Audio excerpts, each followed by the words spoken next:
Hey now, that should be better. Don't know what happened, but somehow everything got set to kid friendly. And, well, we're not exactly not kid friendly. I would say we're not kid friendly. I don't know. I can't have a chat without making it not kid friendly. So, you know, I had to redo it. It was a weird thing. But, yeah.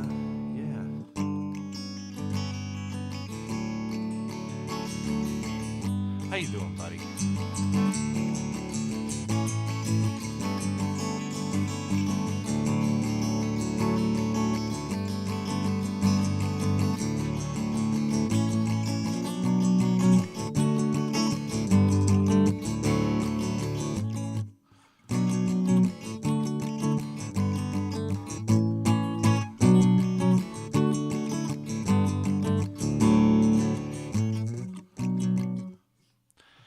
Yeah, we're getting that song together. That's going to be a thing whenever it becomes a thing.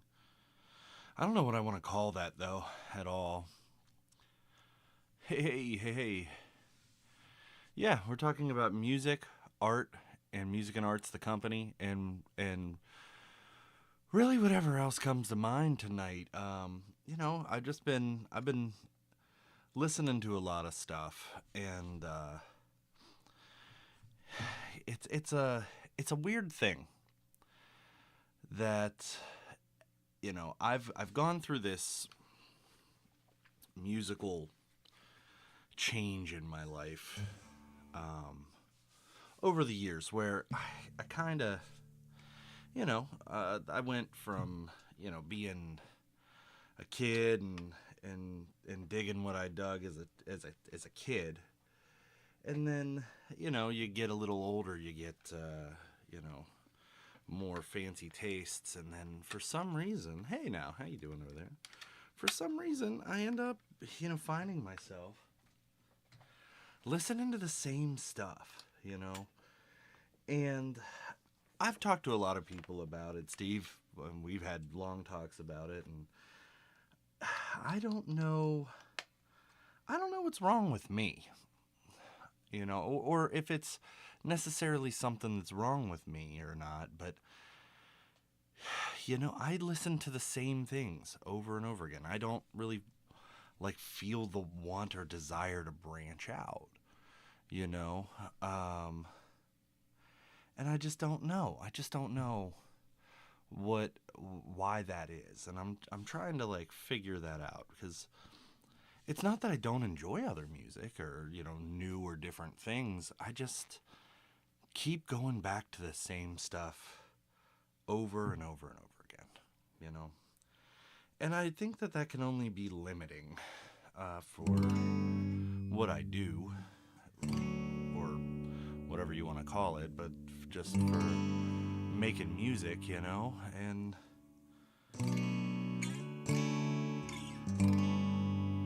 I think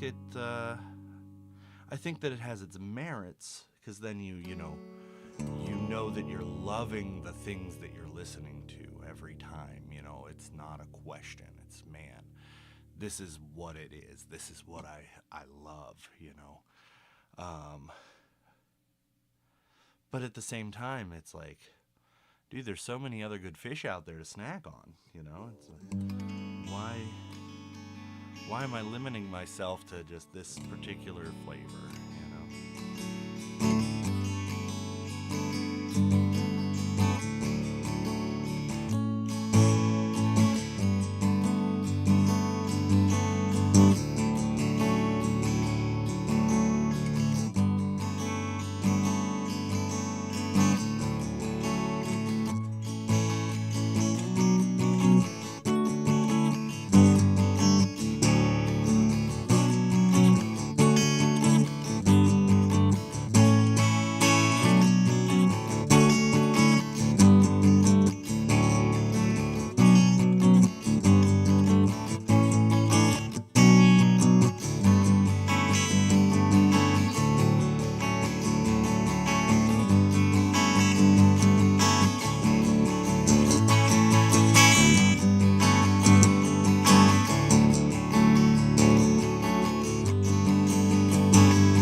know. It's just one of those.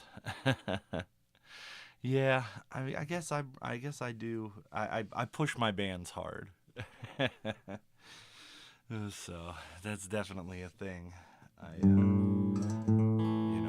If I had to make like a short list of like top bands, like if I had to say like a top five, Blink would be.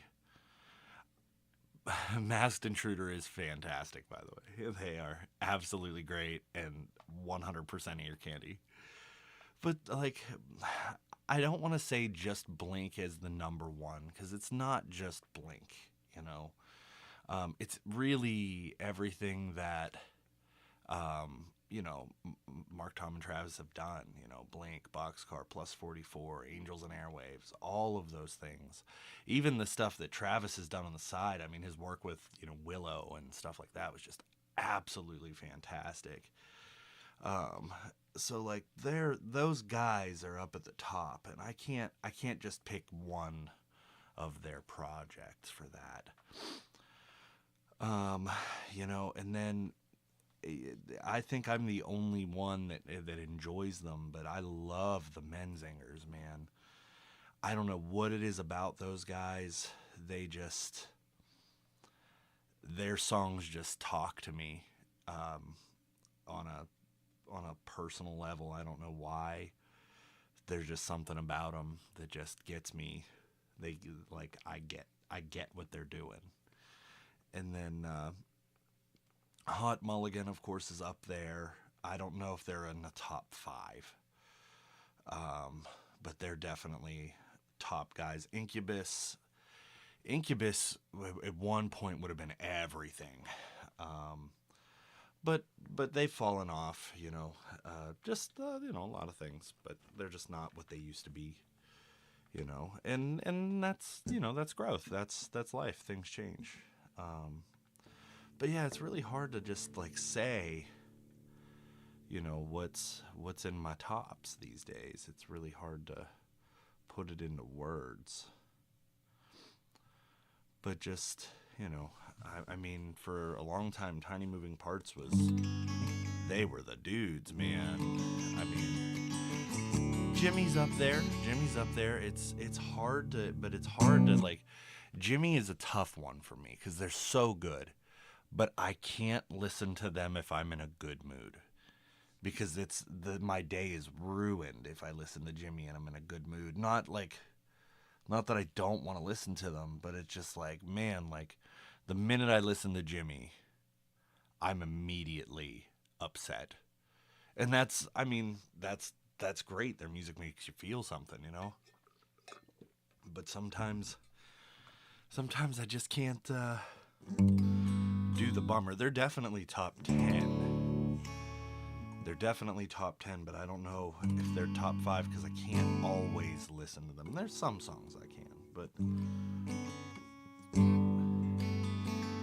sometimes they just, like, thinking about Jimmy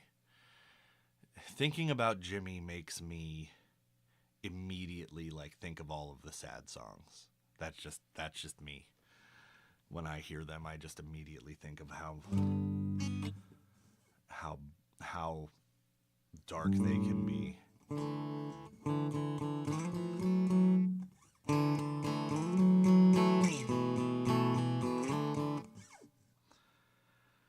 But yeah, there's a lot of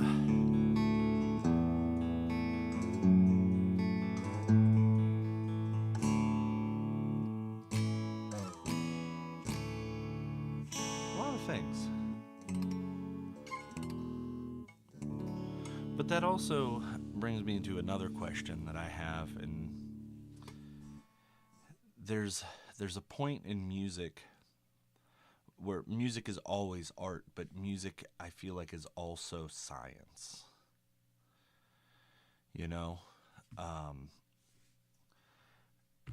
And that's where you get into popular music, because you talk about Nashville and playing by the numbers, and you talk about, pop having those, iconic choruses and things like that. And it's just, there's a method to certain things that you see, and it's like, when does art, when is music always art, or is music sometimes science, and then some music is art? I don't know. Maybe that's just me thinking too hard about stuff. But I think, like, you know, you can throw those, like I said, you can throw those Songs by the Numbers out and just kind of go for it, man. And it's easy, you know, and you can always kind of figure out a hit, you know, depending on if you play by the numbers, you know. So, like, just I'm gonna switch guitars to, like, give an example of that. But, like, I watched some things the other day that were kind of cool. There's a series on YouTube, and from, I think it's Premier Guitar that runs it, called Guitar Moves. And I had a lot of time the other day to watch some of the Guitar Move stuff, and a lot of it were guys from Nashville and country music and stuff. And I'm not a big country guy, as you know, but one of them, who I've been recently a little more obsessed with, Jason Isbell, had some really cool things to say, and I'm going to grab a different guitar so I can kind of go through that.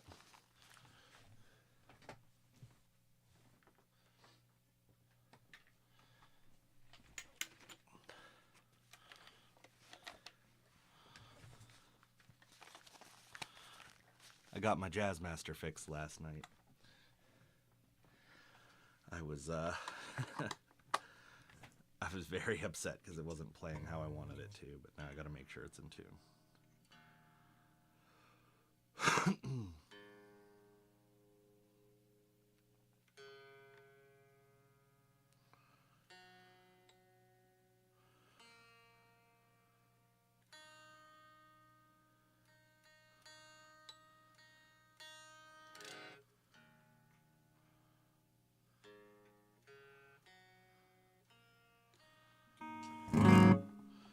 So Jason Isbell was talking about playing by the numbers, and I'd heard the term, but I didn't really know what it meant. And my history might be a little off on this, so bear with me here. But essentially, he was saying that playing by the numbers came along because, you know, people in Nashville, they'd be out playing, singing, smoking, drinking hard the night before, and then they'd go drop into the studio the next day, and, you know, it was time to, you know, get down to it. But, you know, maybe they had a little bit of too good of a time the night before, and, you know, whatever key it was in wasn't quite working for them that day, right? So, you know, something that would be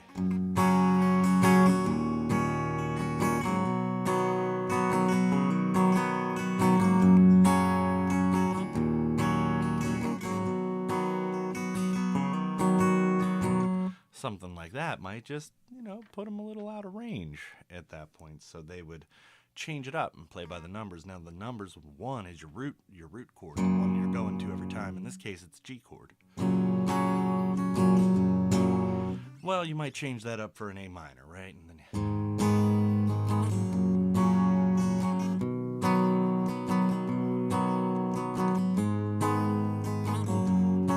that might make it a little easier to sing. You know, or something like that. And so it's just kind of an interesting concept that you could, you know, change up the chords, keep everything the same, and go like that. Whoa! Oh my gosh! Is that Derek? Hey, I appreciate you stopping by, buddy. You get some sleep.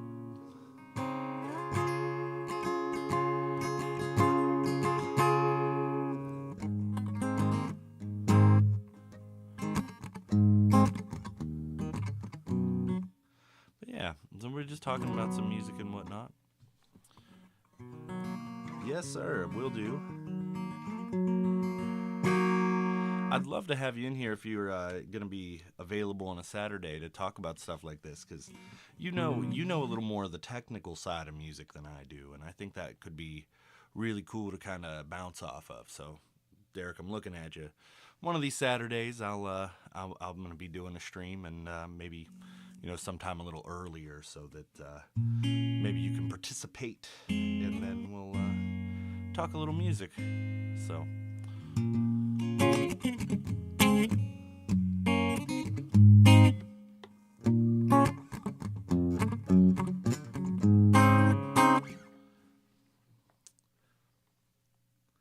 I'm not happy with this guitar right now.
But yeah, another thing I was watching on that Guitar Moves thing was, and I thought it was kind of an interesting thing, because he did one with Billy Gibbons, and again, not a huge, not that I'm not a Billy Gibbons fan. Billy Gibbons is fantastic, right? But just he's just talking to all the old guys, all the guys that have been playing for years and have all the tricks and all of the secrets, and I mean, let's call it what it is. When you talk about rock and roll, man, Billy Gibbons is going to be in that conversation. And so just something that they talked about was him playing notes against open strings, and just what that does, and just like what I was just playing, like it sounds totally different if you do this.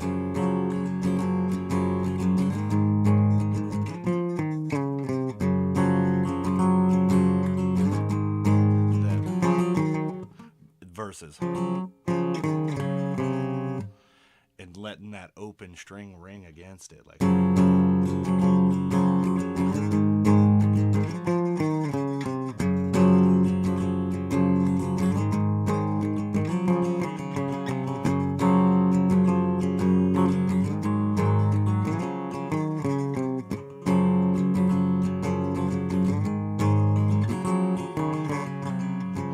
if you haven't watched that episode of Guitar Moves, I strongly recommend it. It's Billy Gibbons is just on his own thing, man, when he's doing it, and they're hanging out in Kid Rock's barn. And like, don't get me wrong, I'm not the biggest Kid Rock fan. I used to be back in the day. I used to baw with the baw, with the best of them, man. I used to want to be a cowboy baby, There are other circumstances that have stopped me from wanting to do that these days, but when it comes to it, he's hanging with Billy Gibbons, and Billy Gibbons is just yelling at Kid Rock, and he's like, "I'm in your barn, man." Billy Gibbons just going nuts. It's the most, it's like the craziest thing. You're just like, wow, man. Billy Gibbons is nuts. Makes you wonder a few things. And music is so different now, I mean, the guitar heroes of yesteryear are very different from our guitar heroes now. Those guys back in the day. I mean, I'm not saying the musicians don't party, and that rock stars don't rock, but I feel like the things that they were doing in the 70s, 80s, and 90s are not the things that they're doing in 2025. You can't do the things that they used to do, and then go drive 200 miles and go play another show. You know, they were partying on a level of partying that I don't think we comprehend as mere mortals. And then just going out and playing an absolutely ripping show the next night, barely able to stand. Just nuts.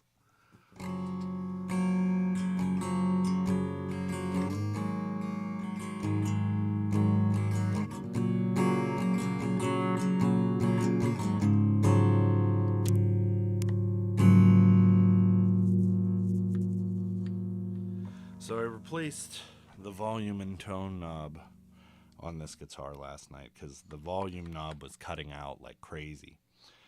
And what I didn't realize, and I wasn't thinking about, who are the guitar heroes of 2026? I know, it's hard to say. But I realized I put low friction knobs in. And these things are just like, bah! You can just cut them on and off like crazy, like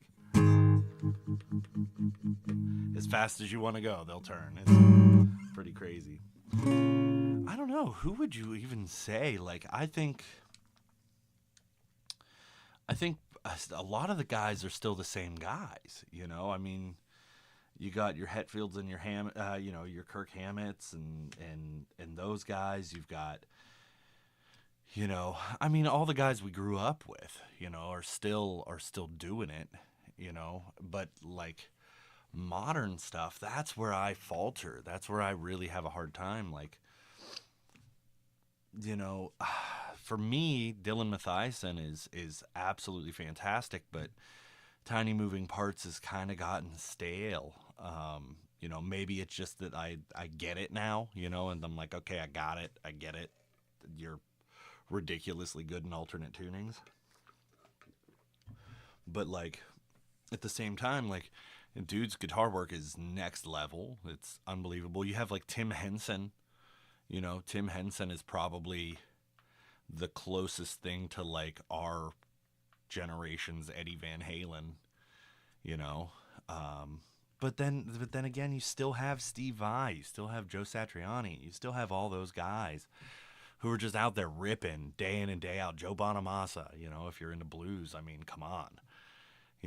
Those guys are still doing it, and they're doing it better than they've ever done it,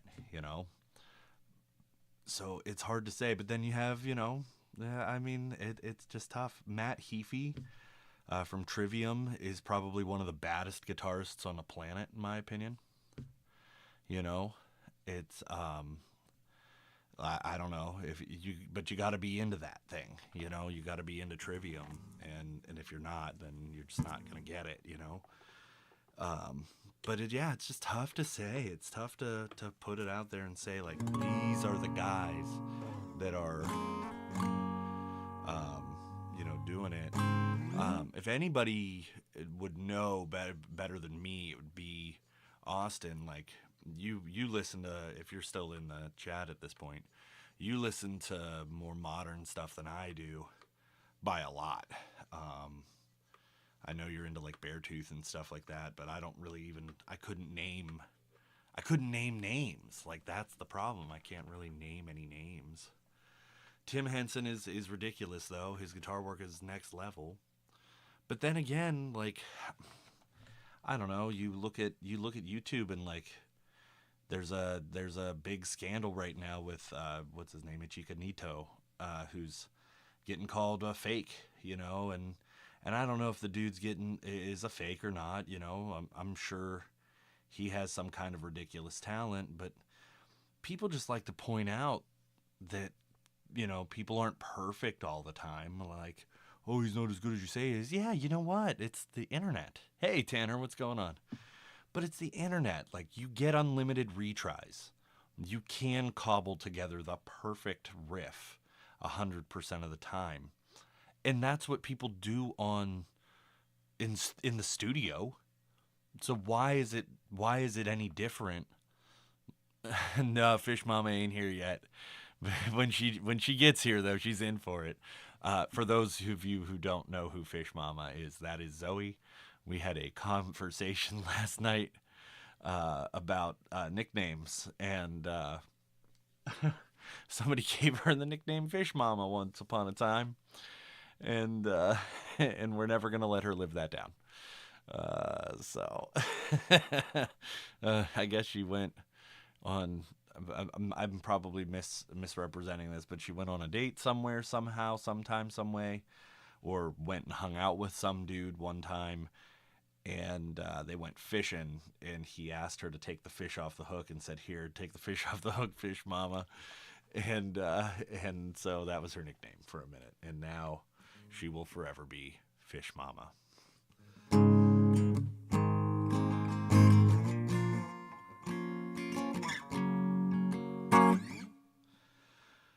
But yeah, I don't know.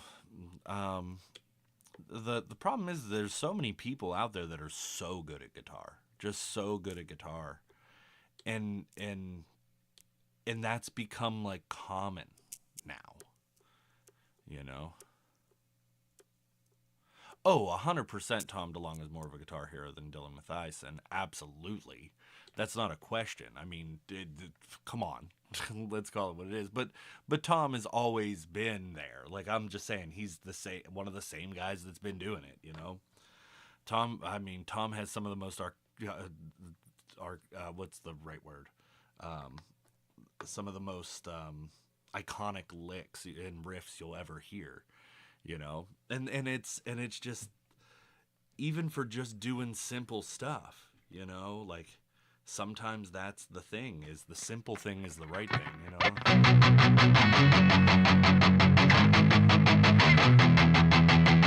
I mean, that's simple, and like it doesn't sound crazy.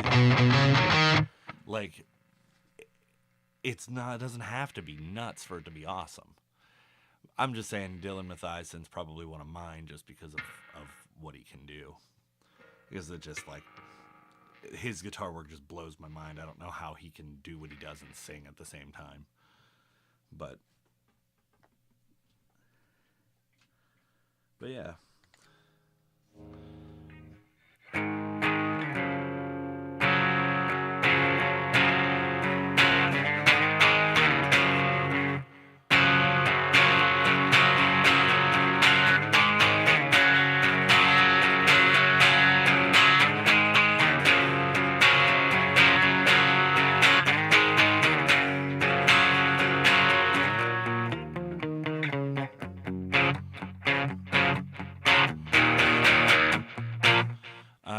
Josh Homme, or Josh Homme, however you want to call his name.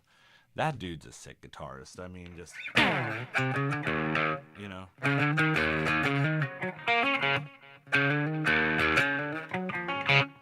Just what a crazy riff. Like, I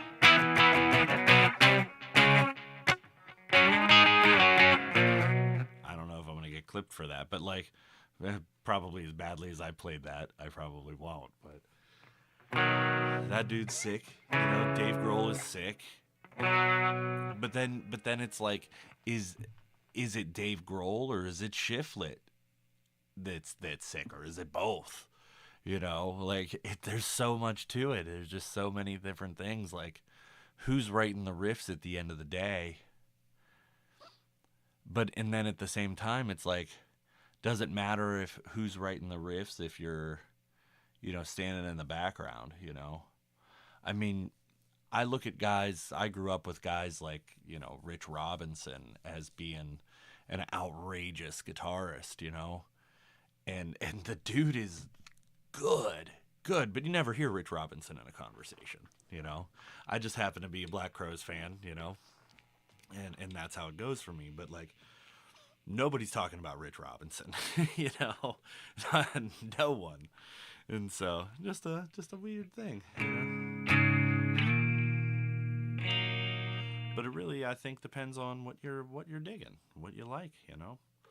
Some people might think, you know, the Jonas Brothers are the greatest thing that's ever happened. You know, good for them. I'm not in that camp, but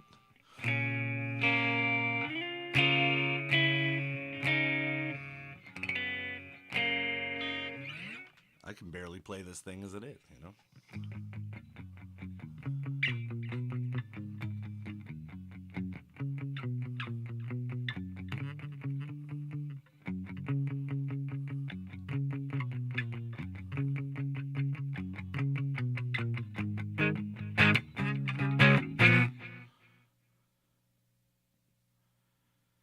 because that's the other thing too is I'm not always, of course you're gonna love a dude who can just get up there and rip, you know. But sometimes the guys who are just making it happen are some of my favorites, you know. Like that's why Tom is such a good guitarist. It's not that he's not a good guitarist. It's because he's not anything like outrageous when you hear it. It's never anything like, man, that was a technically proficient piece. It's not that for Tom, you know. It's the fact that he's writing a lead riff into the melody line of a song and doing it creatively, and then every now and again he'll let it rip when he wants to, and that's so cool, you know. Like that's the kind of stuff that's really dope, you know.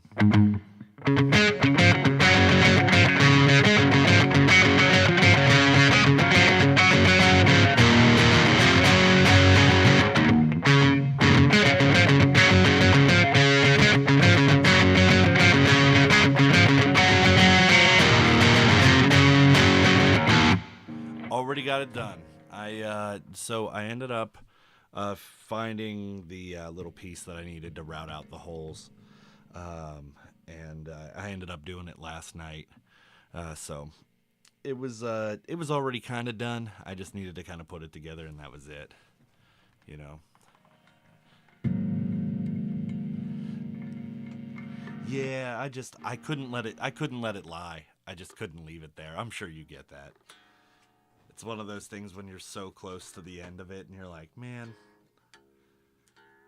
let me just do it.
Yeah.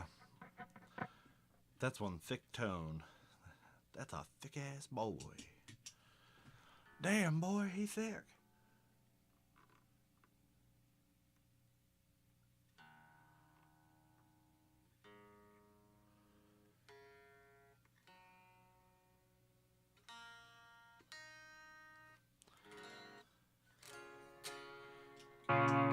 It might be time for me to retire this guitar and sell it off. Take it, send it off to greener pastures. I'm sick of this thing. It's making me mad.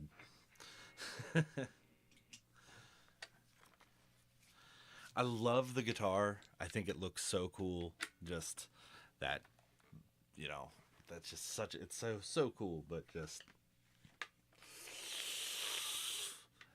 making me mad. Fish Mama.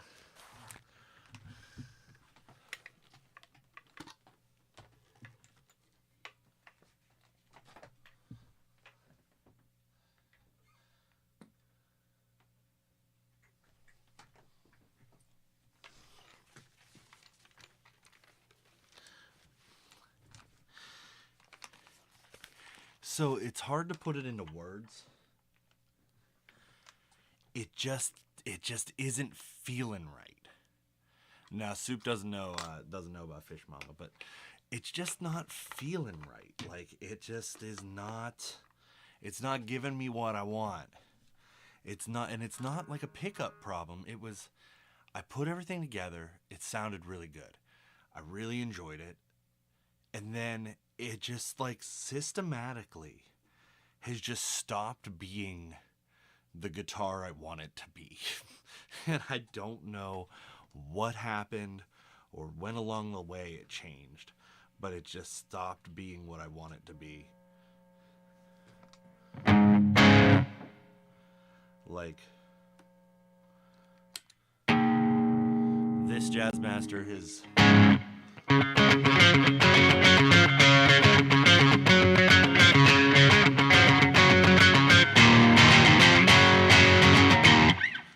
I don't know what it is. Just this one just feels right to me.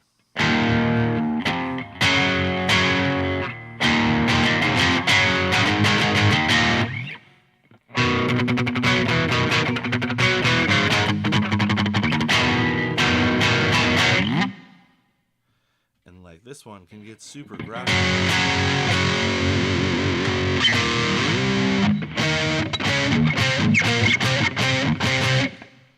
And I don't know. I don't know what it is about this one that makes me super happy, but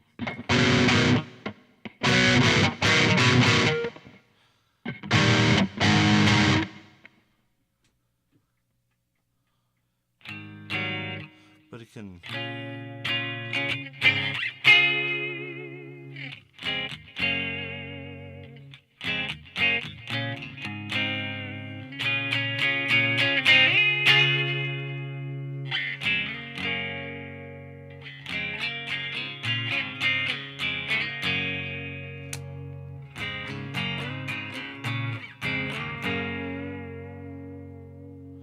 But yeah, I don't know. I think that Jazzmaster might go away. We'll see if Soup wants it. If he wants it, he can have it.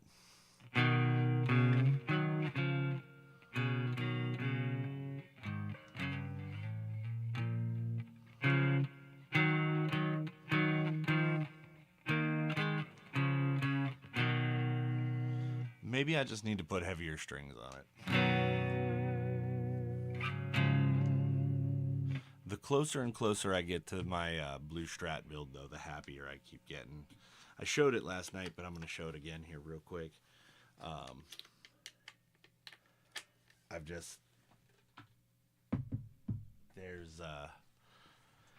think I made a tactical error in the color of pickguard I ended up ordering. I ended up ordering a cream colored guard, but I just so happened, I kind of just wanted to see what it looked like, and I had this black perloid pickguard, which is just god awful ugly for the most part, right? But for some reason on this blue, it's just like for me, with that wood grain and just the closer I get to having this thing done, the happier I get. And I'm waiting on the pick guard, which should be here Monday. And that's gonna be a whole stream. I'm gonna put this thing together, and then we're gonna put it through its paces on Monday. I think that looks so good just like that. But like I said, I've got the cream colored guard coming, and the cream colored guard is gonna be with black pickups. It's gonna look weird, you know. It's just gonna look weird. So I might end up. I would do that, but this guard's not gonna fit the pickups that I'm putting in it. So I might end up ordering a black pearl pick guard for it and just biting the bullet on it. And so yeah, that's the problem. So like this one is the whole HSS thing, and I could do that. I could do that to this, you know, easily, and that'd be fine. But I want the P90 humbucker combo in it. But I think I might just have to go and reorder a new pick guard for it, and then when it comes in, just kind of slap it on there.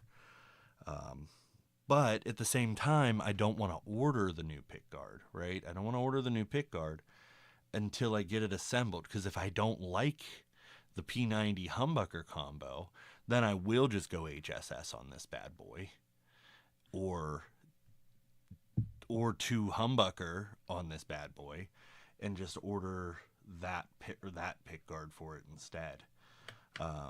So who knows what I'm gonna do? But yeah, it's pretty rad. The way I did the wiring is pretty cool. So with this one, you'll have your regular volume and tone, and this one here, instead of being another tone, is going to be, it's called a spin-a-split, and that allows you to take the humbucker and split the humbucker, but you can also dial in how much of the humbucker you leave in. So for demonstration purposes, so for this guitar, same setup, right? So humbucker here. If this were the spin-a-split, when you split a pickup, when you split a humbucker, basically you turn off one of the 2 coils, if you don't know, right? So Tanner, in this case, the humbucker fully on is both of these together running into each other, and that's what causes the hum to cut. So if you do if you do a regular coil split, you just turn off this part of the pickup, right? And then it becomes sort of a single coil thing, right? But if you do the spin-a-split, you can blend in how much of this pickup is in it. So you can kind of leave a little bit in there or a lot in there, but still get a little more of a single coil sound. So we'll see how it works out. I've never done this before, so this is new. And I might hate it, you know, and if I hate it, cool. I'll just, motor terms, think of it like a variable governor. Okay? So like you can yeah, maybe kind of like that. Maybe like maybe something that way. Or more like maybe even more like a turbo, right? Where you can dial it in. So imagine like you're getting, with it wide open, you're getting all the air, right? But you can kind of cut it back and get like 3/4, half, quarter air and still run, right? So kind of the same thing, but I don't know how it's going to work out. You know, I don't know what it's going to sound like that. And that's kind of cool, you know, just the prospect of something a little bit different. But yeah, so like, it's just an interesting thing. I don't know. I'm a nerd. I like messing with stuff, seeing what it does. And when I saw that was an option, I didn't even know that you could do that. But when I saw it, I was like, that's cool. It's probably not as cool as I'm building it up to be in my head. But I want to try it out either way. And if I don't like it, I don't like it, you know? It's not a big deal. It's not the end of the world. I just wire something else in there. And that's kind of the cool thing with it, you know, just something different to try and see how it works. And, you know, if it works, it works. If it doesn't, it doesn't. We move on. But, like, super cool.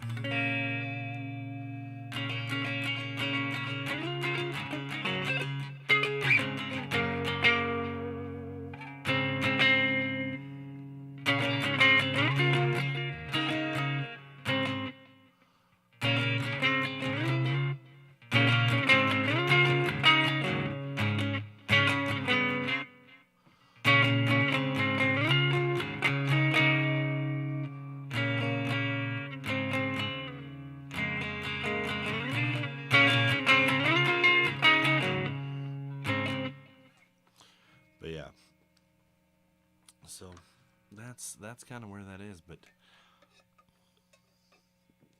oh man, water is so good.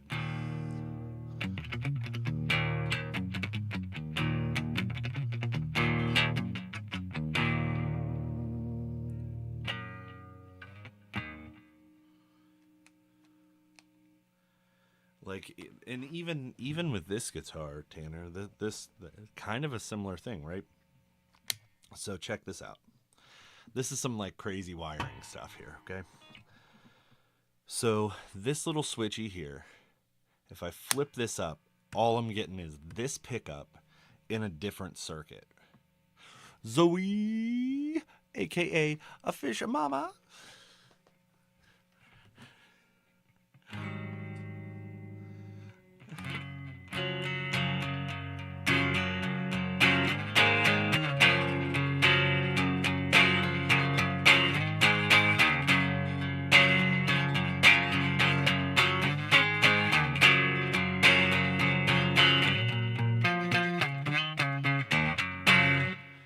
How you doing over there, fishy girl? Aqua girl? Fish mama. Fishy mama. Fish mama.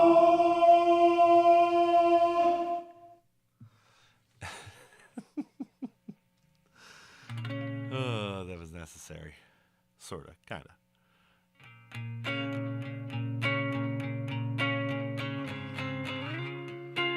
I wrote a new song today, based on I used the Fish Mama riff. I'm not gonna lie to you, but it's. I will tell you. I'm gonna play it. Just because I care. But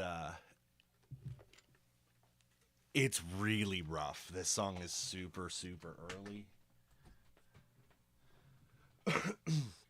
So, like, I haven't even had this written for I haven't even had it written for a day. It hasn't even been 24 hours yet. And I still can't sing the way I want to sing. But, and I definitely am going to need the lyrics. So let's get those pulled up. I'm just going to play the chorus. Because the rest of the song is still kind of a thing. So, well, I'll try it.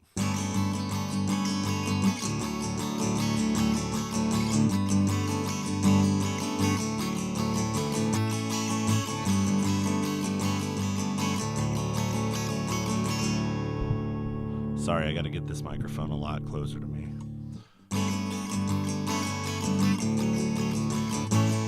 Sunlight cracks the dawn. On a new day, I'm just holding on. My will's not enough. Tired of having to play tough. Yeah, I can't hit this note yet, but can you help? Can you help me? Sorry, my brain isn't working. Can you help me this, I pray? Make it through another day. When I can't even remember the lyrics yet. Can you help me this, I pray? Make it through another day. Wind keeps blowing, come what may. Not sure not sure if I'm going to stay. Crap. Not sure if I'm going to stay. Let me do that one more time. Can you help me this? Can you help me this, I pray? Make it through another day. Wind keeps blowing, come what may. Not sure if I'm going to stay. So imagine that, but an octave up, right? So it's, can you help me this, I pray? But better when I can actually sing. This song is kind of the opposite of One in a Million, though. I'm not gonna lie, it's a little dark. The last chorus is, can you help me this? Can you help me this, I pray? Make it through another day. World keeps turning round, they say. Not sure if I'm going to say. No, it's sorry. That's not it. It's world keeps turning this. World keeps turning round, they say. Not sure if I'm gone, you'll be okay. But it's a little dark. My heart won't settle down. Feels like I've been kicked around. Yeah, voice isn't quite there yet.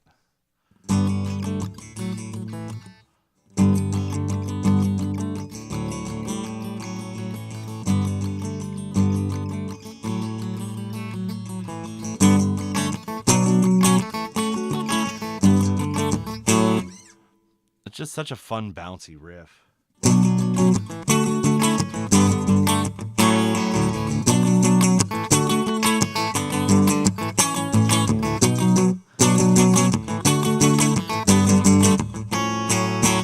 Hey. But yeah, that's what we got for right now with that one. It's coming along. Whew. It's gonna be a minute before I can sing right again. I can feel it, and I'm very upset about it. I wanted to get this album out. I wanted to have it out by the end of the month, and it's just not gonna happen now. And that kind of like really kind of took the winds out of my sails a little bit. You know, I was feeling a good groove and writing and recording and blah blah blah blah blah, and now I'm kind of like, and I gotta get that mindset back. You know, I gotta get back into the flow of doing it and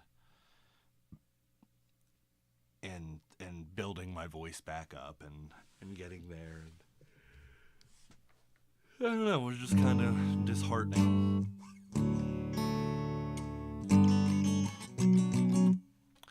But we'll get there. But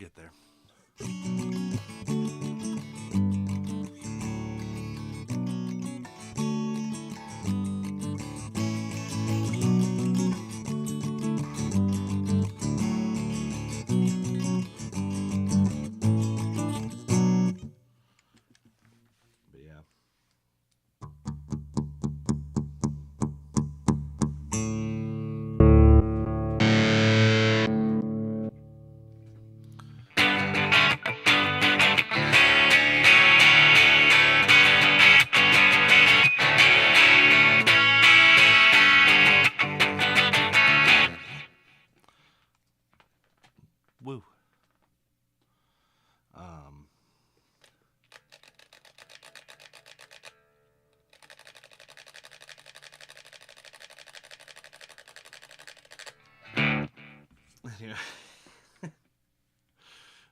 I just had a. This will take you back if you remember it or not. I don't know, but that just gave me like Tom Green vibes. The Tom Green Show.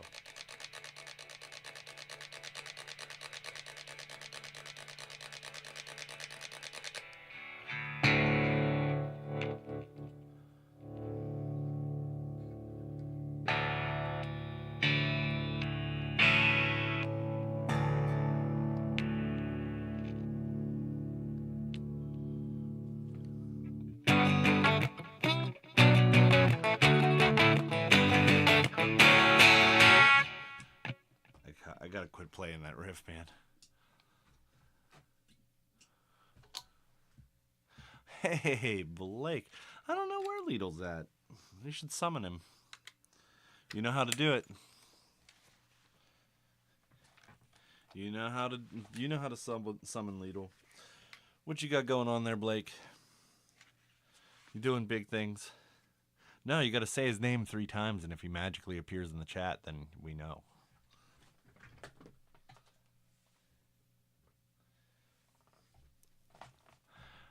Yeah, definitely Blake is not showering.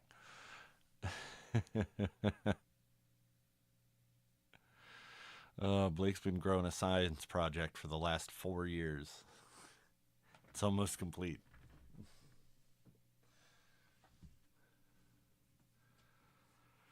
Oh, man.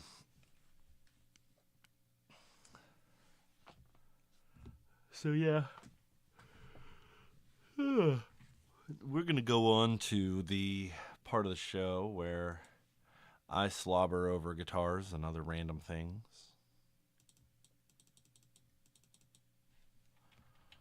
We're going to go to Reverb.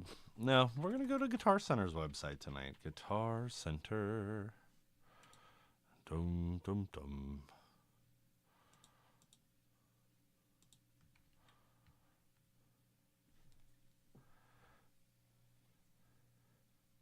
Yeah, showering is for losers. Yeah, you mentioned that. Is this separate from the last conversation that you had with them?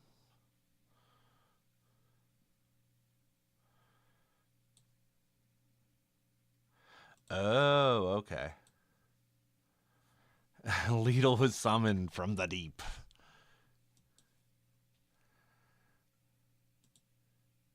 Hey, look at that. Save $5 if you've never shopped at Guitar Center before.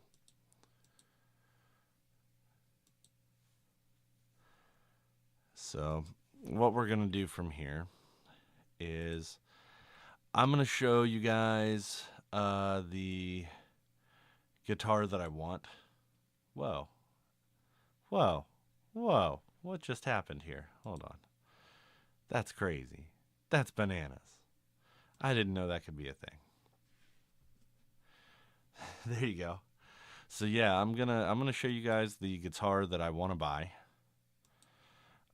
And I think I'm gonna buy it, and I'm just gonna replace the Jazzmaster with it. We'll see if I can find it on the used page for an affordable price. Ooh, hold on a minute. Oh, never mind. That Jazzmaster looked pretty cool, though. Not gonna lie. Yes, Epiphone Les Paul Special 2. That's it. You guys know me so well. That's exactly what I would buy. Also known as would never, ever, ever in a million years buy that. Lidl, how you doing today, buddy?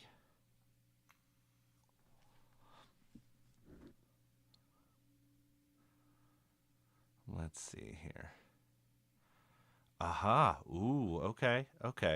That's a little on the higher side than I want it to be, but I could be persuaded to buy it if it's in good condition.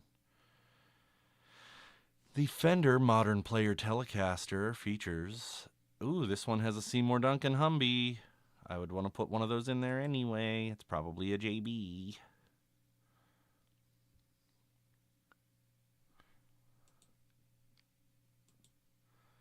It's not in absolutely mangled condition. It's a 2013. Ooh, this might be new guitar day on Thursday. Thursday's payday, by the way. But yeah, I'm thinking of getting this. I want the humbucker in the bridge, but I want the telly pickup in the neck, you know. And I think this could be a really cool thing. Oh, look at that! It's already got Dunlop strap locks on it. This thing was made for me. I had one of these once upon a time, and I really loved it. And I don't know why I got rid of it. It was one of those like, well, I guess I'm gonna play this one instead. Um, and I just got rid of it. No, not anymore. I have one Telecaster. I have one Telecaster. That's it. So right now, my guitar collection is actually fairly thin for me. At one point, I had quite a bit, man. But my collection's pretty thin. I've got the Acoustasonic Jazzmaster. I got my blue Jazzmaster, my black Jazzmaster. I got my white Strat. I'm gonna have my blue Strat after I build it, and I have my blue Telly. That's what I got right now. But the black Jazzmaster's been letting me down. It's just been letting me down. So I think I'm gonna sell it on Reverb because it is a parts caster, you know, and go from there. I did. I sold them off, man. I had so many of them. I'd had so many. I've had American and Mexican and Squire and you name it, man. I've had all kinds of different tellies.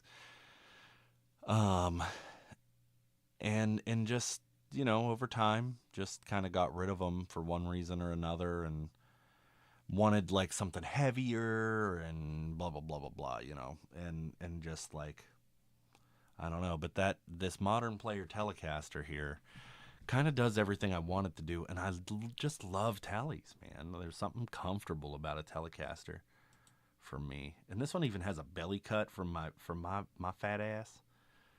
You gotta love you gotta love it. And then this particular, how many telly pick guards do I have? Enough, just enough to have telly pick guards. So here's the thing about this particular Telecaster. And this is a weird thing, and you can't see it in this picture. It doesn't have a comfort carve for your forearm like a Strat or a Jazzmaster or a Jaguar or any of those guitars. But what it does have is this very slight roundover, just so slight on the yeah, exactly, see, but so slight right here, right on the edge, and it just makes it comfortable. Like, for those of you who don't know the thing about tellies, is they're a slab of wood, and that's basically it. They're hard over. There's no like pretty cuts or rounding or anything like that, and that one just has just the slightest little rounding on it that just makes it so cozy to play. And that's why it's neat. And what's even crazier about it is this thing was made in China. They did it for a few years. Exactly. See, I need it. So I'm pretty sure I'm gonna just buy it on Thursday. Yeah, see, a lot of people don't like it because of that. They want that little bit of, of comfort to it, and that's the thing with it, It's just got a little bit of extra comfiness to it. The other thing, and this is like small potatoes here, but the neck pickup is actually sunk into the wood. I will, fish mama, don't worry. So it's sunk into the wood here instead of being, see you, Tanner, instead of being mounted to the pick guard, which some folks think is important. I don't know if I'm in that camp or not. What is on the ground at Guitar Center here? What is this? What is just, is this just trash? And this guitar, and there's floor. But there's a little coil split switch here for the humbucker. Snacks for later, yeah. But it's a good time. I think this might be the one for me. But there is another one. And for this one, we've got to go way up in price, though. And I don't know if I'm willing to come out the money for what this one is in particular. Let's sort by, I think it's like 1,400. Let's go high to low. We are not millennial shopping now, baby. So now we got to find it. That's the hard part.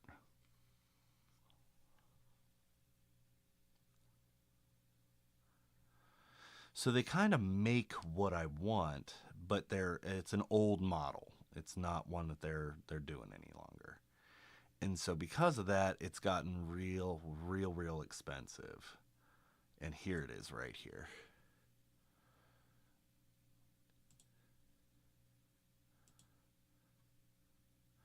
Of course, it's the worst possible picture of it. But like, this thing is dope. It has a vibe to it. But I could do the same thing when it comes to the modern player telly at $450, you know? And so that's kind of where I'm in a like, is it worth it? You know, I don't think it's worth it. At the end of the day, I really don't. For $1,400, that's just a lot of money. But then I'm also like, man, I love modifying and playing around with guitars and stuff, and I could do some cool stuff, man. I could do some cool mods, you know? Or I could go for this 1980s Japanese Telecaster here, you know?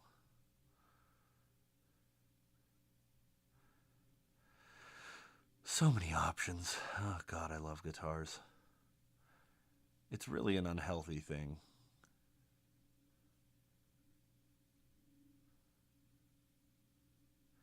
Seeing the Paisley telly here, the Brad Paisley one. I don't know if any of you, do you guys know the lore behind the Brad Paisley Telecaster?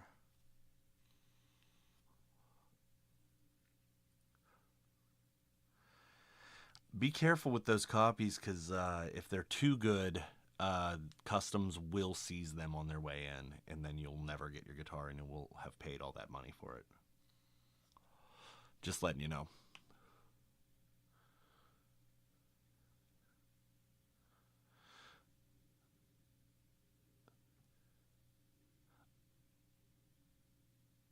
Oh, the copies are from the 80s? Oh, well, then you're probably fine. As far as, so the Brad Paisley Telecaster has a really cool story. So Brad Paisley, not the biggest Brad Paisley fan, but this story is just amazing. He wanted a Paisley Telecaster, which was a thing in the 70s. They did them, they put wallpaper on them, and they were just crazy. And so he was like, man, I want an original one, and he couldn't find one, you know, anywhere. And so he just so happened to go into a guitar shop, and he found this black telly that just played great, and he was just like, man, I'm so excited about this. I love it. And he bought it, and he took it to his tech, and he was like, hey, let's refinish this thing and make it into a Paisley Telecaster. And the tech was like, cool, let's do it. And as the tech started stripping back the paint on it, they found out that it was a refinished Paisley Telecaster from the 70s. And so he got his Paisley Telecaster just by chance from getting a bad refin. and it just so happened to be just a fantastic freaking guitar, man. Which is just super cool. Okay. All right. This, I typically don't go for thin lines, but this one might just be a thing. Oh, that is so hideous that I love it. This is like a pug. Like, it's hideous, but because it's so ugly, it's gorgeous. Ugh, that's so great. I love that. Yeah, isn't that crazy? That's such a crazy story. Like, and to hear him tell it, it's his version of it is just infinitely better than my crappy retelling. But just to hear him and see and just see, well, it's like it's again, it's ugly but pretty at the same time. Something about it, I don't know. It's like, ugh, I love it. It's because it's not actually pink. It's just like it's trans white that the wood shows through. There's some there's some cool stuff on Guitar Center tonight.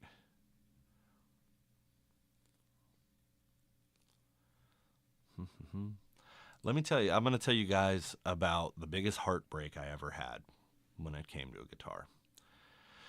So I have been after a 1989 Telecaster, American Telecaster, for years. It's a birth year guitar, and I love it, and I want one, But it has to be the right one. It can't just be any 89 Telly. It has to have a rosewood fretboard. It has to be a color that's awesome. Blah blah blah. Right. So I'm on Guitar Center one day, and I see one. It's 1989. It was like 950 bucks. And I was like, that is my guitar. And I immediately slammed down the money for it and had them ship it to me. And I got it. And it was so pretty. It was just this, it was like this color. It basically was this guitar with a rosewood fretboard. And it was so pretty and just had this beautiful red color to it. And I loved it. Right. And I'm playing it, and I'm like, something's not right. And I was like, well, maybe when I change the strings, it'll fix it, because it just, just wasn't feeling it. So I put new strings on there. I put my 10 to 52s on, like I always do, and I figure out that the truss rod is snapped. Okay. And I was like, oh, you gotta be kidding me, because I couldn't adjust it out. I couldn't do anything. The truss rod's just spinning in there. And there just wasn't a way to fix it. And so I call Guitar Center. I'm like, hey, look, truss rod is snapped. Can you do something for me to help me out? Like, I want to keep the guitar. I'm willing to pay for some of the repair.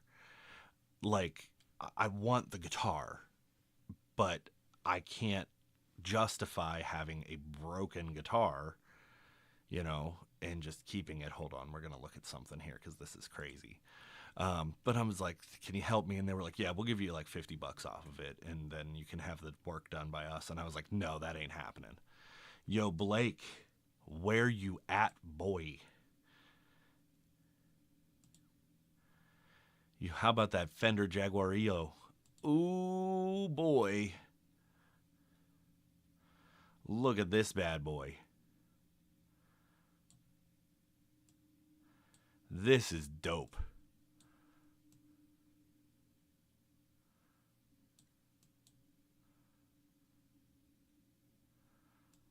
Oh, that's so freaking cool. Blake, where are you? Say something in the chat. Acknowledge this guitar.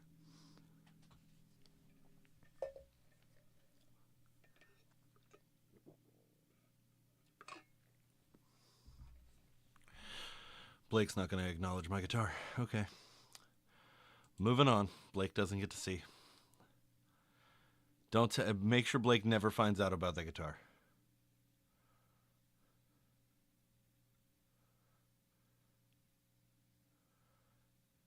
Blake's not allowed to know. He was too slow. Now he don't get to know. I had a big thing for Tele Deluxes for a minute. Really enjoyed them for a while, and then kind of fell out with those. No, Blake's not allowed to know. He wasn't here for it. He doesn't get a no. Bad Blake.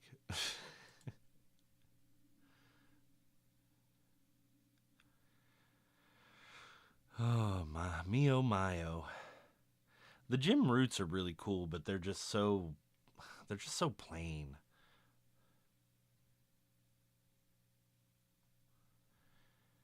Hey, you ever want a Telecaster, but you really like Les Pauls, and you really like Les Paul Juniors? Here's one for you.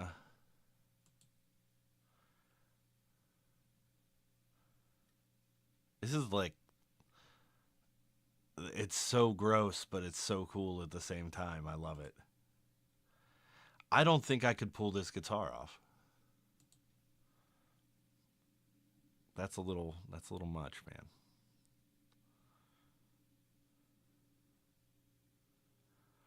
Ooh, a pink jazz master. Exactly. It's just not right. It's just not right.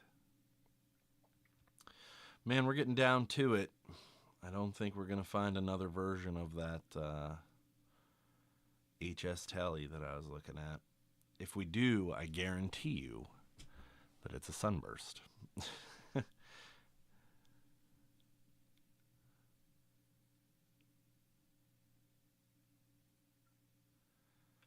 Aerodynes are really cool.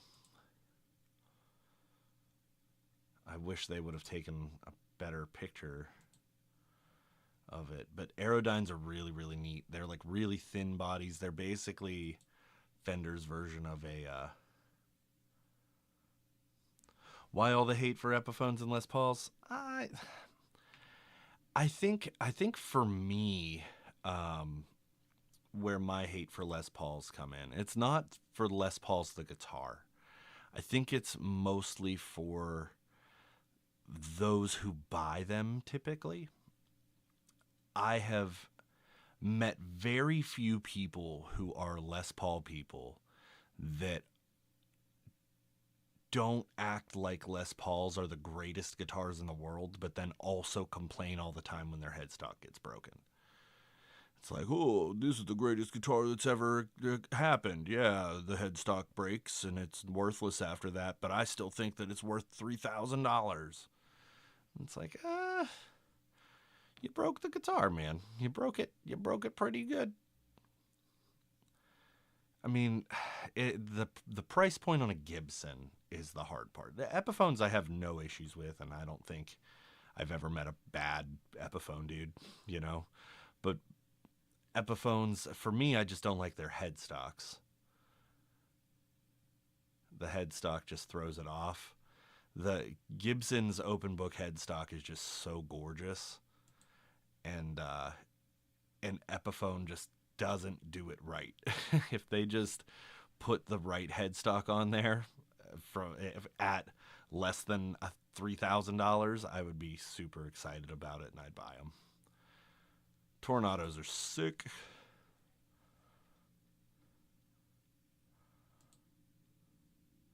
Tornados are the closest thing that you're going to get to a Les Paul from Fender. Like straight up. What did you miss? Just looking at guitars, Tanner. That's it, man. Tornadoes have the exact same scale length as a Les Paul. You know, two humbuckers. They're basically Les Pauls in an offset form. They're pretty cool. Oh, let's see. Meteoras, man, I really like the way Meteoras look. But they're small. Like, they're the size of a Mustang. And when you're a big boy like me, a Mustang, playing a Mustang is just, I might as well play a mandolin. They just look weird on me.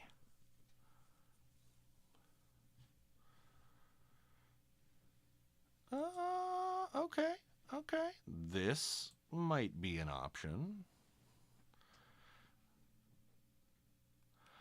All right, objectively, this is pretty sick to me. What is that pickup? This is crazy. What is this thing? Okay, it's definitely modded. Blake, you missed a guitar, Blake. You missed the guitar. It was super cool. Now you never get to see it.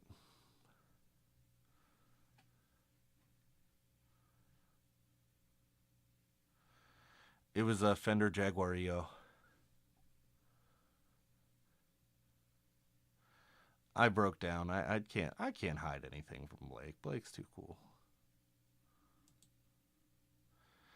No, it's a well, sort of. It's a Jag with like Jag with three pickups, but it's a humbucker in the bridge.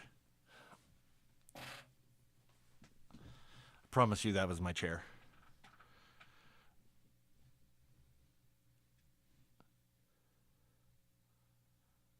Ooh, the Power Telly or the Power Caster. These things are pretty sick. They're kind of weird though. They're kind of their own thing. Um, if it didn't have the Les Paul, if it didn't have the like the Tune-o-matic setup, I think I'd be really interested in them. Um, but like that's just a cool setup, man.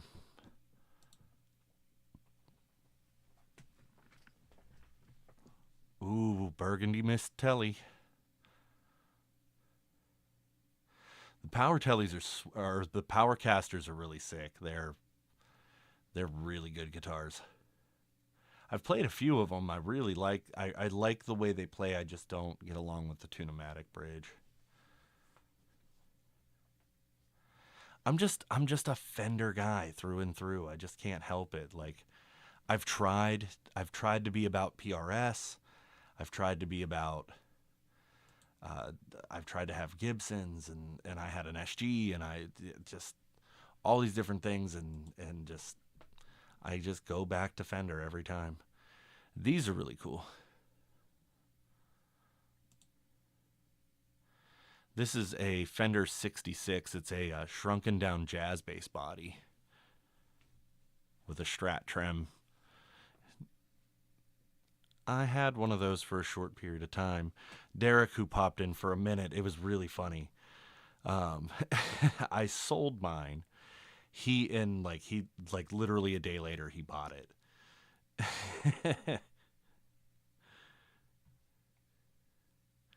ESPs are cool. I think Eastwood is doing really cool stuff. I just haven't found a model that I really would want from them because I'm not into the whole like vintage vibe thing. I don't want a high flyer. I don't want any of that. So they just don't hold my interest terribly. Oh man, these are a trip. Look at that thing. These Hartfields are really weird guitars. So they have like an active pickup system with like onboard electronics that I don't know what they do. They're really wild guitars. Fender owned them for a minute because they were actually outpacing Fender for a minute. They're really cool. Okay, Lidl. Hey, I appreciate you coming by, buddy.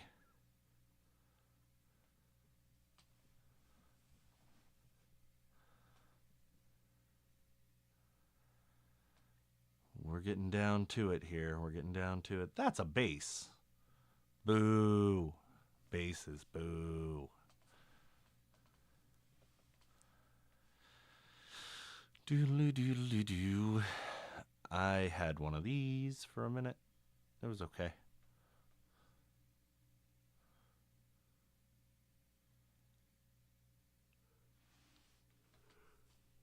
This is probably one of the better deals that you'll find. Vintera Nocaster. That's pretty cool.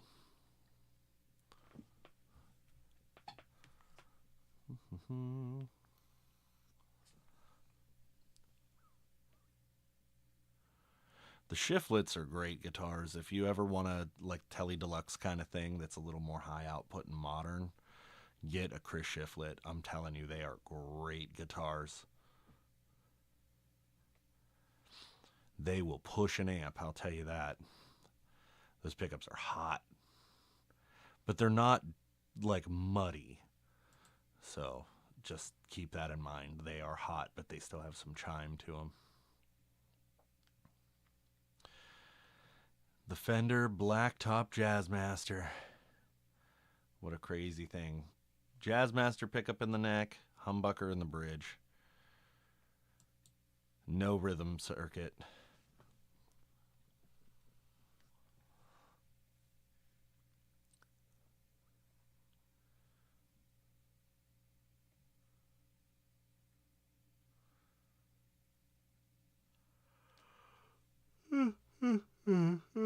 Ooh, yawning. Okay. We've pretty much looked at what we can look at for Fender. I'm going to go ahead and I'm going to switch brands here.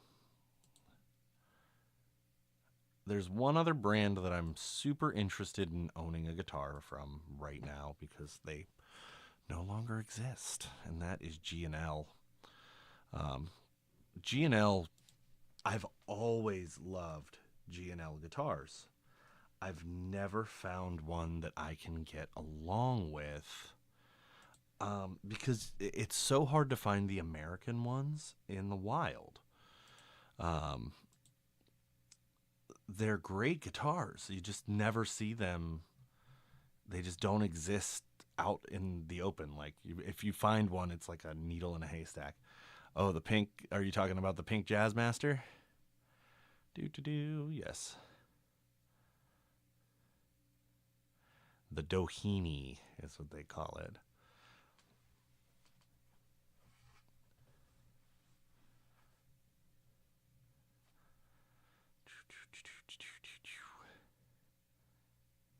If I can get a USA ASAT for a good enough price, I might do it.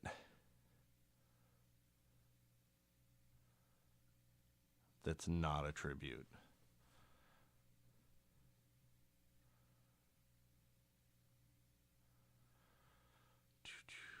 Where are we at? We're getting into tribute territory. Yep, we're in tribute territory. They're hard to find, man. They're really hard to find right now.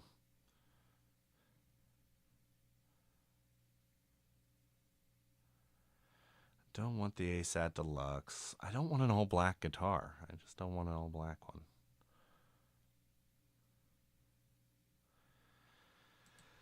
This is probably the only one that I'd be able to find, and it's on sale right now, which is cool, but it is a Sunburst, which we know how I feel about Sunbursties.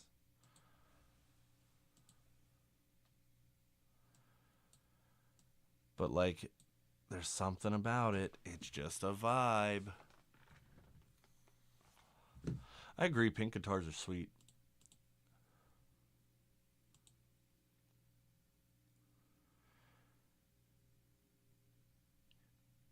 You know what? I'm just wondering. I'm just wondering.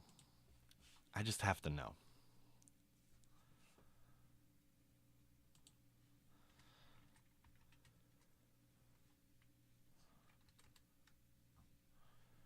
I also love Music Man stuff. I think Music Man stuff. I'm really just it's all Fender stuff. Everything that I like is designed by Leo Fender. But Music Man stuff is so expensive. It's so expensive. And every now and again, I just have to know if I'll ever be able to afford one by shopping low to high.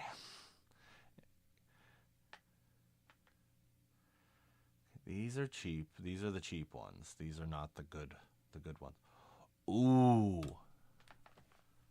A 1980s Ernie Ball Stingray, baby.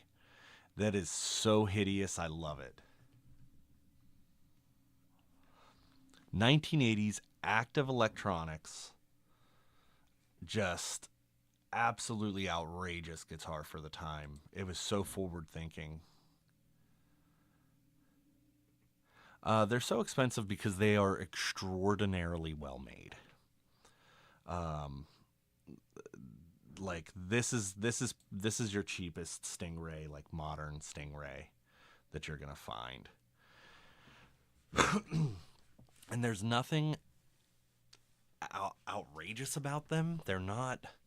There's nothing that's like that great, but they use top quality woods. They're basically Fender if Fender were PRS. They just everything that they put into it is top of the line, all made in America kind of stuff. Like just that's what they do. But like to find a really cool Stingray in a cool color, ooh, that would be really sick. I'm gonna go out of the used gear and I'm gonna go into the new gear, and I'll show you like what I would want. Like, okay, tell me this is just ridiculous, but so cool.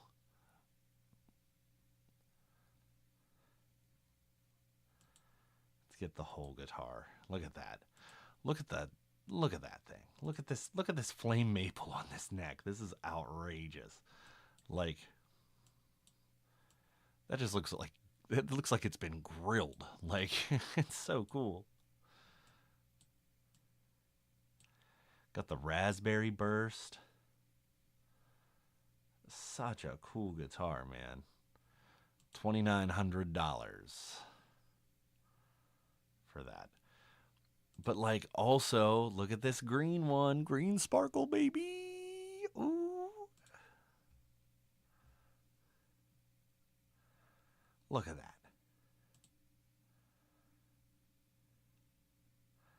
I could rock a green sparkle guitar, right? See what I'm saying, Tanner? Like even Tanner's in on that one. You know that paint job. That's like what, 1970s just dope. Like put that on like a Chevelle and then let's talk, right?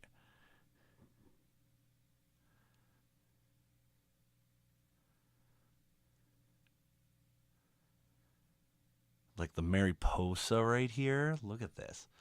I don't know if you're not into blue guitars, you know, it's not going to be your thing, but like man, that this is the pick guard. Just look at the pick guard. That's so beautiful.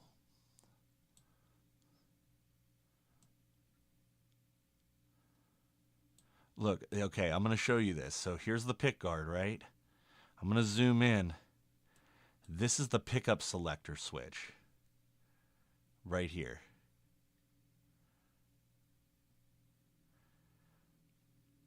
Like, that's so crazy, man.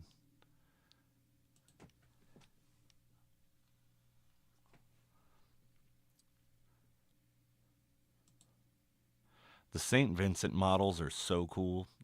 Like that just looks like a bow tie. That looks like a this is just like a like a red dress, you know what I'm saying? Like look at these knobs. They're triangular knobs. That's so neat. I love it.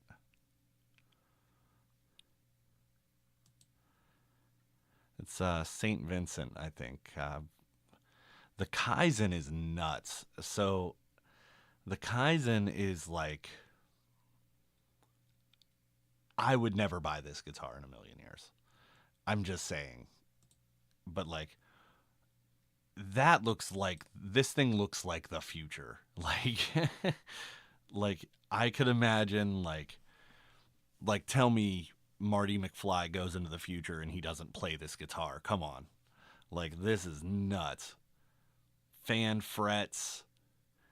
What is this? A 7 string? Two, four, five, 7 strings.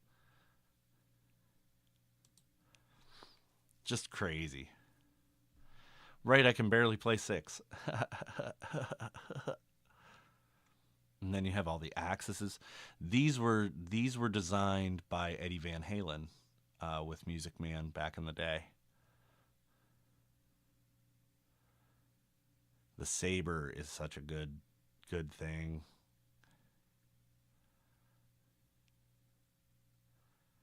But like, look at her price tags here, $3,500. Here's another Mariposa, right? This one's a little more chill with the pick guard, but like that flame maple. Oh.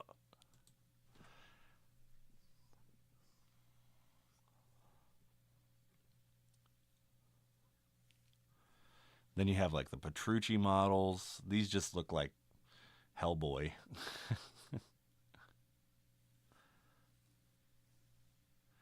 Look at this. Look at this. Oh.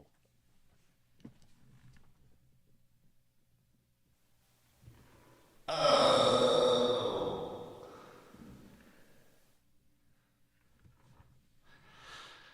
That's nuts. This is just nuts.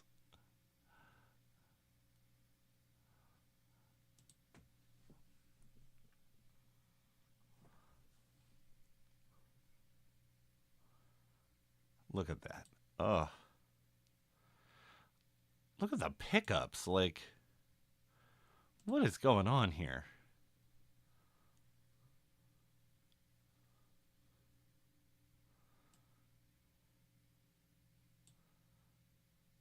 Like, that really looks like an amethyst. Ugh. Just gorgeous, man. But again, that's just Ernie Ball, Music Man, doing their thing. Let's look at some other weird brands.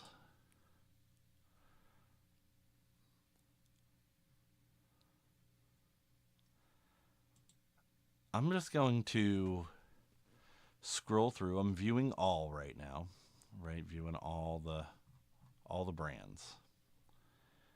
And I'm just going to kind of go through and pick a brand I've never looked at before. Okay, I've never heard of Comparison guitars. Let's see what Comparison is all about. Oh, these are weird and modern.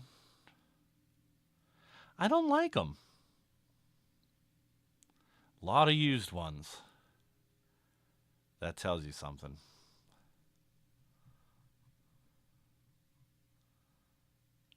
When you're charging $3,300 and you got a lot of used models on hand, that's a problem.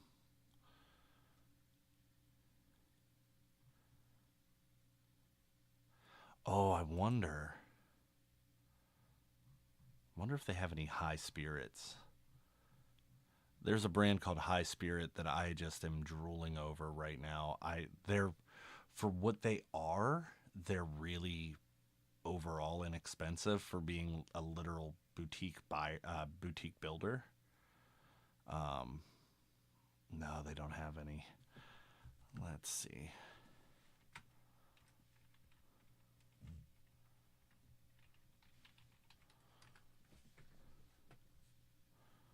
High Spirit guitars.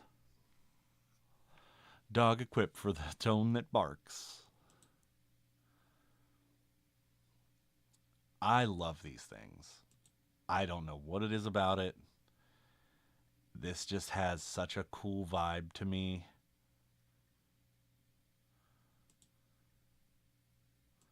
There we go.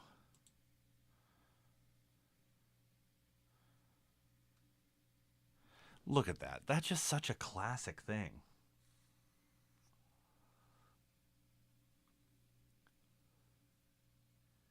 The pickups just look cool. The pick guard cut is just neat. You know? They're odd.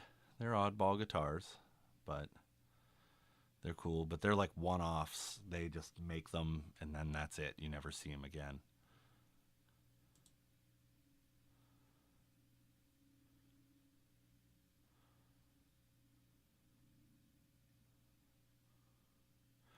Good night, Tanner.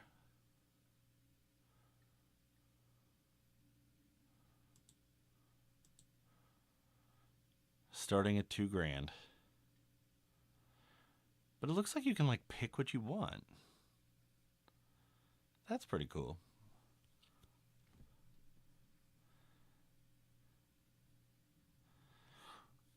So this one, I don't know what it is about this one. Um, but this this guitar here in the middle, the Flamingo Hawk, When I look at it, it reminds me of like Man Ray from SpongeBob.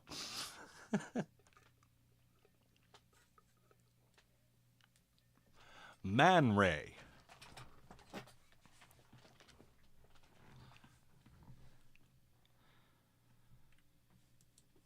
But yeah, I really enjoy the high spirit guitars.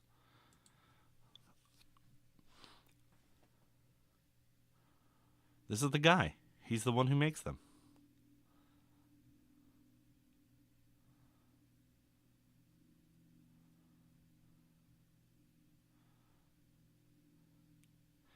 They had one at it's called Empire Music in Pittsburgh, and it was purple, and it had this like white and black, ooh, peach sparkling water, but it had this like white and black acetate pick guard on it, and it was just like hideous and awesome at the same time.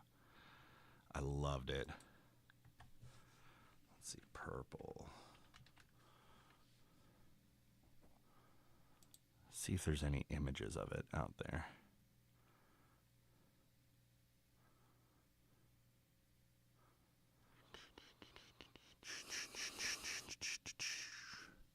So it was kind of the opposite of this.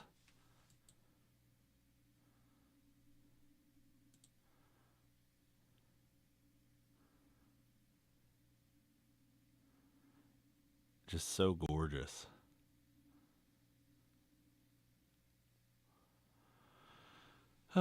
Okay, well, I think that's enough drooling for one night.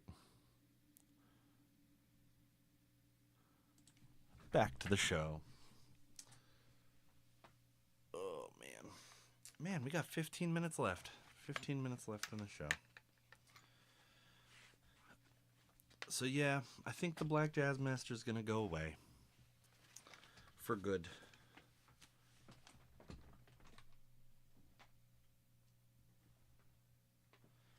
Gonna get sold off to the lowest bidder. And then I'll replace it with something that I like better.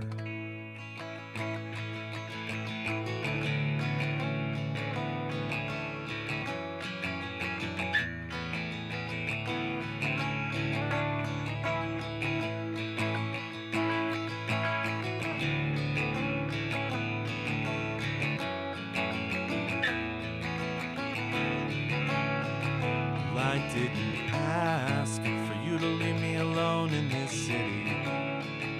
In fact, I know I wished and begged for you to stay.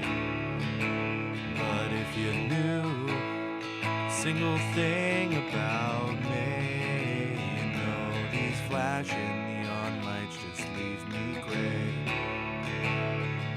And I know in my heart these cabs can run all night. You see that one is taking you away. I gotta live knowing my best wasn't enough to keep you warm in a world that seems to crumble every day. Tonight, if we open up our eyes, I really think that we just might make it out of this city together. It's alright if you step into the light. I swear I promise we won't fight. Yes, we'll make it through this stormy weather.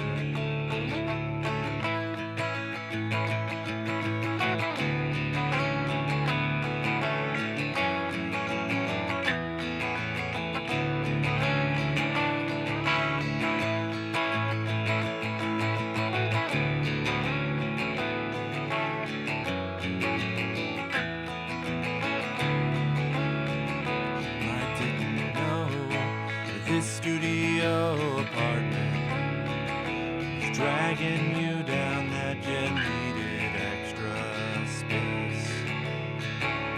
The arguments that we had never were meant, and you really just wanted to leave this place. Tonight, if we open up our eyes,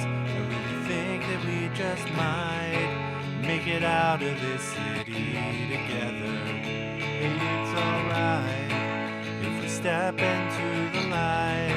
This word promise we won't fight. This will make it through this stormy weather.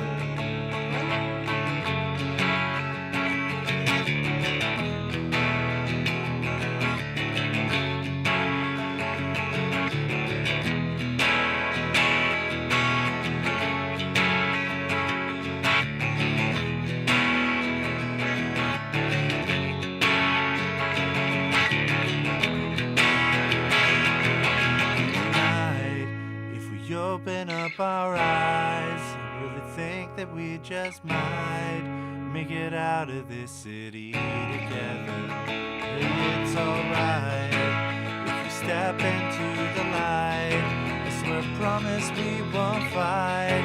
I swear we'll make it through this stormy weather.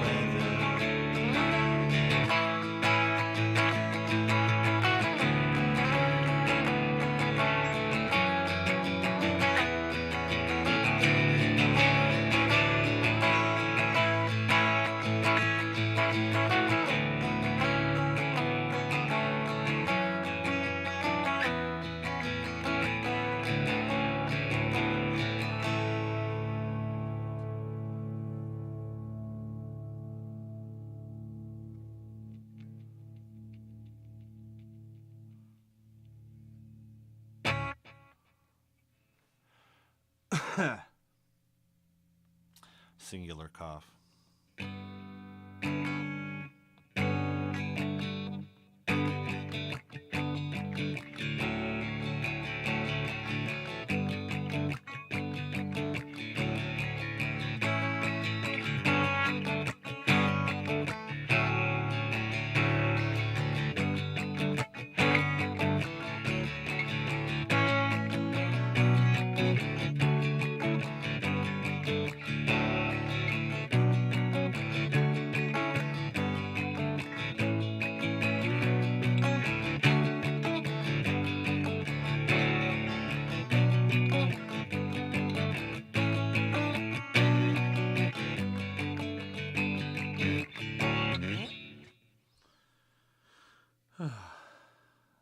I'm digging that song.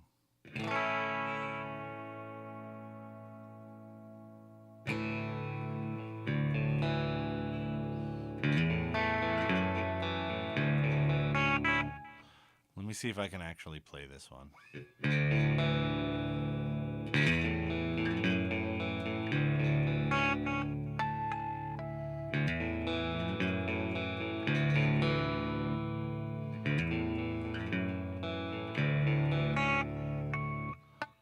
I don't know why I can't get that right.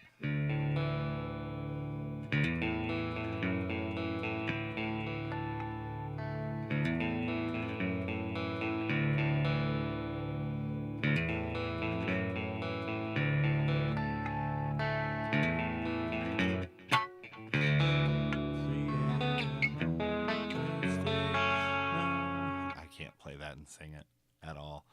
I hate writing songs that I can't play and sing. But I need to figure out a way to modify it. It's 3 a.m. on Thursday, and I know it's getting late. Bars are closed, I'm thirsty, I'm so tired of this wait. Should I bite my tongue tonight, just until I get wasted? What is it? Should I bite my tongue tonight, just until I get wasted? Gonna keep my lips shut tight with this blood that I tasted. I'm like rewriting this on live, so. Should I bite my tongue tonight, just until I get wasted? Gonna keep my lips shut tight, for this blood.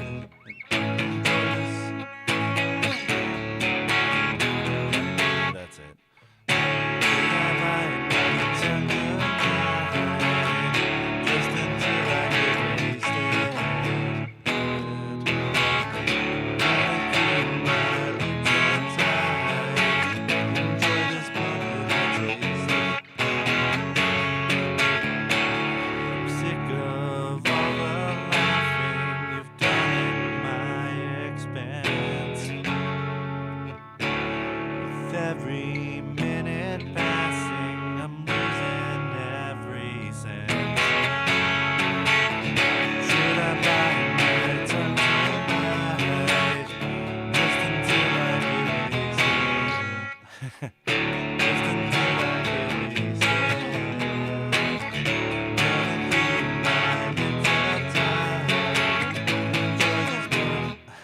can't I get that in my head? Ha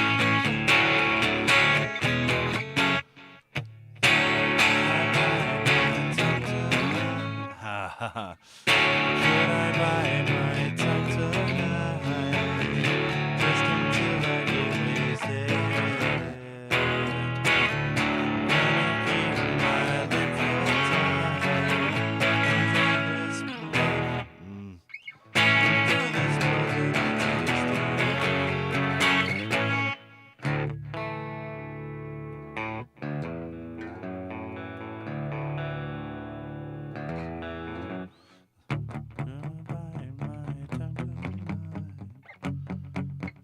just until I get wasted.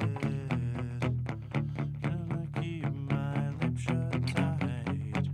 Enjoy this blood that I tasted.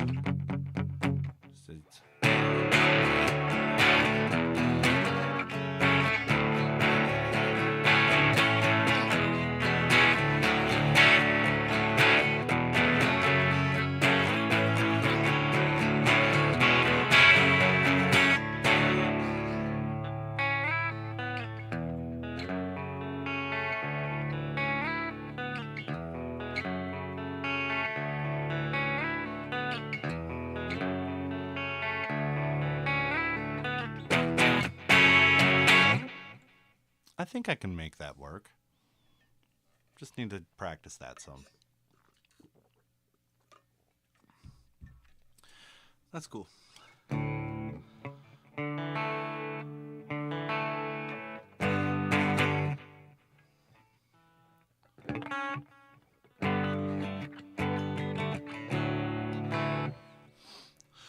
Do do do. Do do do.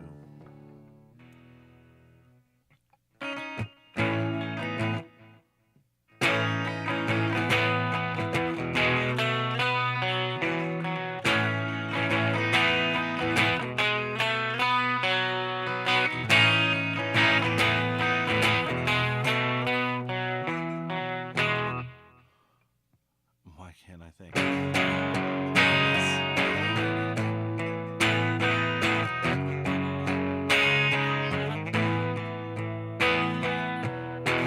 It's all in your head. Hear the words you said.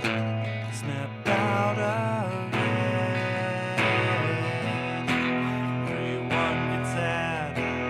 It's not that bad. Be positive. It's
Well, that's it for tonight, y'all. Winding it on down, but there's something that I haven't been doing recently. Cause I was a little off my rocker for a little bit. I was a little out there. That's reading from the Book of Rogers. I haven't done it in a minute. I think you guys deserve it. Cause you've been so great and hanging out with me tonight. Hanging out late. Yeah, it's been a minute. I feel like I've read this one before. If I have, let me know. But grandparents are both our past and our future. In some ways, they are what has gone before, and in others, they are what we will become. Mr. Rogers, talking about grandparents. What up?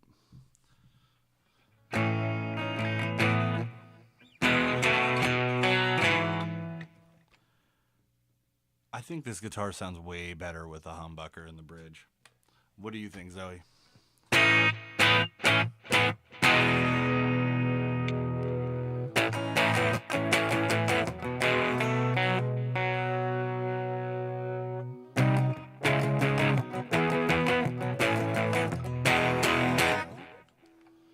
It's sounding really good. I was hating on it for a minute, man, but I don't know now. I really hope that when I finish with the blue one, that I like it. So that's the thing about building them, is guitars determine what they're going to be. And sometimes you can put all the right stuff together. And in theory, it should work perfectly. And sometimes it does. And sometimes it's amazing. And you're like, man, I can't believe I did this. I did that, you know? And then other times you put it together and you're like, this is the worst thing that could have possibly happened. And it sounds terrible and I hate it. And everything is awful. And so I always brace for that impact when I'm building a guitar. And then I'm typically pleasantly surprised. But, you just never know until you get in there. It's kind of like people, right? You never quite know what you're going to get with people until you give them a chance. So, that being said, I love y'all. Oh, what? Hold on. What do I do if it turns out super bad? I sell it on the internet. That is what I do. I put it up on Reverb and I'm like, man, this guitar is so great. You're going to love it. You're going to love it. You should buy it now. At a very affordable price because it's a parts caster. So, yep, that's what I do. So if it turns out to be a turd, I flush it. You know what I'm saying? I'm just saying, I don't need to look to find out if it's a turd. I just know. But if Pat is streaming, I'm probably going to end up over there for a little bit, so you are aware. But until then, I love y'all, and I hope that you have an absolutely fantastic time tonight doing whatever it is you may or may not do. Love y'all. Bye.